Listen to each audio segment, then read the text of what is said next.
கணினிமயமாகி கொண்டிருக்கின்ற இன்றைய காலகட்டத்தில் நம்மளுடைய படிப்பை வெறும் பாட புத்தகத்தோட மட்டும் ஸ்டாப் பண்ணிடாமல் நம்ம டெக்னிக்கல் ஸ்கில்ஸையும் இம்ப்ரூவ் பண்ணிக்கணும். நம்மளுடைய இன்ஸ்டியூட்டில் computer and typewriting technical skills நம்ம ட்ரைனிங் கொடுத்துட்ருக்கோம். இந்த டைப்ரைட்டிங் எக்ஸாம் பார்த்தீங்கன்னா 2027 வரையும் டைப்ரைட்டர் மேனுவல் மிஷினில் நடக்கும்னு சொல்லியிருக்காங்க. 2028க்கு பிறகு கம்ப்யூட்டரில் தான் இந்த டைப்பிங் எக்ஸாம் நடக்கும் அப்படின்னு சொல்லிட்டு நம்மளுடைய கவர்மெண்ட் அனௌன்ஸ் பண்ணியிருக்காங்க. வர 2026 பிப்ரவரி மாதம் நடக்க போகிற டைப்ரைட்டிங் எக்ஸாமு 2 விதமாக நடக்க போகுதுன்னு சொல்லியிருக்காங்க. அதாவது இந்த 2026 பிப்ரவரி மாதம் நடக்க போகிற எக்ஸாமு கம்ப்யூட்டர்லேயும் நடக்கும் அண்ட் மேனுவல் டைப்ரைட்டிங் மிஷின்லேயும் நடக்கும் அப்படின்னு சொல்லிட்டு கவர்மெண்ட் அனௌன்ஸ் பண்ணியிருக்காங்க. நம்மளுடைய இன்ஸ்டியூட் லொக்கேட் ஆகியிருக்கிற இடம் பார்த்தீங்கன்னா மயிலாடுதுறை மாவட்டத்தில் குத்தாலமில் சின்ன கடை தெருவில் அப்போலோ ஃபார்மசி மாடியில் ஃபர்ஸ்ட் ஃப்ளோரில் நம்மளுடைய இன்ஸ்டியூட் லொக்கேட் ஆகிருக்கு. அண்ட் குத்தாலம் நியர்பை ஏரியாவில் இருக்கக்கூடிய ஸ்டூடெண்ட்ஸ் டைப்ரைட்டிங் படிக்கணும்னு நினச்சிங்க அப்படின்னு சொன்னால் கண்டிப்பாக நம்மளுடைய இன்ஸ்டியூட்டில் ஜாயின் பண்ணிக்கோங்க. ஸோ இப்போதைக்கு டைப்ரைட்டிங் படிக்கிறதுக்கு என்ன எலிஜிபிலிட்டின்னு பார்த்தீங்கன்னா நீங்கள் 6ஆம் வகுப்பு பாஸ் பண்ணியிருந்தீங்கன்னா ப்ரீ ஜூனியர் படிக்க முடியும், 8ஆம் வகுப்பு பாஸ் பண்ணியிருந்தீங்கன்னா ஜூனியர் படிக்க முடியும், 10ஆம் வகுப்பு பாஸ் பண்ணியிருந்தீங்கன்னா சீனியர் படிக்க முடியும், சீனியர் முடிச்சிட்டிங்க நீங்கள் ஹை ஸ்பீட் அடிக்க முடியும்.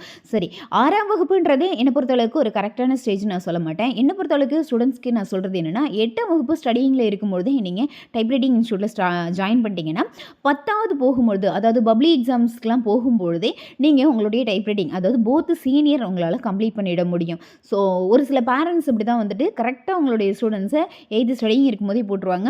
10ஆவது போகும்போது அவங்கள எந்த விதத்துலையும் டிஸ்டர்ப் பண்ண மாட்டாங்க. ஸோ உங்களுடைய குழந்தைங்கள இதுவரையும் டைப்ரைட்டிங் படிக்கலை அப்படின்னு சொன்னால் நீங்கள் 8ஆம் வகுப்பு படிச்சுட்டு இருக்கும்போது உங்களுடைய குழந்தைங்கள டைப்ரைட்டிங் இன்ஸ்டியூட்டில் சேர்த்துருங்க. ஸோ அவங்க 10ஆம் வகுப்பு போகிறதுக்கு முன்னாடியே அவங்களுடைய டைப்ரைட்டிங் ஸ்கில்லை வளர்த்துருவாங்க. ஆஃப்டர் 12th வந்துட்டு அவங்க கம்ப்யூட்டரில் கான்சன்ட்ரேஷன் பண்ணுவாங்க. நம்மளுடைய இன்ஸ்டியூட்டில் COA எக்ஸாமுக்கும் நம்ம ட்ரைனிங் கொடுத்துட்ருக்கோம். அதாவது அரசாங்கத்தில் நடத்தக்கூடிய கம்ப்யூட்டர் அண்ட் ஆஃபீஸ் ஆட்டோமேஷன் கோர்ஸுக்கும் நம்ம ட்ரைனிங் கொடுத்துட்ருக்கோம். ஸோ உங்களுக்கு COA கோர்ஸ் தேவைப்பட்டாலும் நம்மளுடைய இன்ஸ்டியூட்டை காண்டாக்ட் பண்ணுங்கள். நம்மள பல பேர் இன்னமும் இந்த COA கோர்ஸ் பற்றின அவேர்னஸ் இல்லாமல் இருக்கும். உங்களுடைய குழந்தைகள் ஒரு கம்ப்யூட்டர் பேஸ்டு ஒரு கவர்மெண்ட் ஜாப்புக்கு போகணும் அப்படின்னு சொன்னால் கண்டிப்பாக அவங்க COA எக்ஸாம் முடிச்சிருந்தா மட்டும்தான் அந்த வேலைக்கு போக முடியும் அப்படின்னு சொல்லிட்டு கவர்மெண்ட் அனௌன்ஸ் பண்ணிட்டாங்க. COA அப்படின்றது computer and office automation course. இந்த COA எக்ஸாம் பார்த்தீங்கன்னா டைப்ரைட்டிங் எக்ஸாம் போலவே தான் வருஷத்துக்கு 2 முறை கவர்மெண்டால் நடத்தப்படுது. COA நியூ சிலபஸ் படி அதாவது கவர்மெண்ட் அனௌன்ஸ் பண்ணியிருக்கிற COA நியூ சிலபஸ் படி இதில் என்னென்ன கவர் ஆக போகுதுன்னு பார்த்தீங்கன்னா Tamil typing speed, English typing speed, computer theory, computer practical இதில் கவர் ஆக போகுது.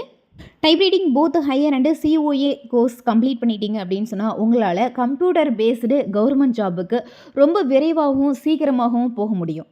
டே students, don't waste your time. Take care. Bye by.